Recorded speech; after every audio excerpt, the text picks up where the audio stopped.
কি তুই আমাকে মারলু? নু এর বিচার চিঙ্কু মাস্তান করবো।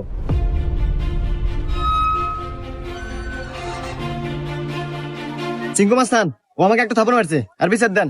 এই আমি সিংকু মাস্তান, এই এলাকা যত সমস্যা সঠিক সমাধান আমি নিজে দেই। নয় ওরা একটা থাপড় খাবো, আর নাহলে এক থাপড়ের বদলে 10টা জরিমানা দেবো। সিংকু মাস্তান, আমার কাছে তো কোনো এখন টাকা পয়সা নাই, একটা থাপ্পড়ই দেন। এই মার একটা থাপড়।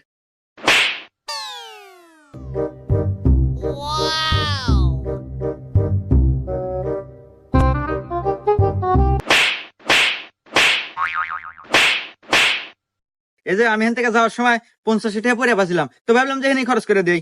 এত ধরেন 30টা আপনি নেন আর 20 টাকা দিয়ে দিন, থাকে। হুমুন্দি কয় গিরা? 20টা আপনি রেখে দেন, আমার লাগবে না।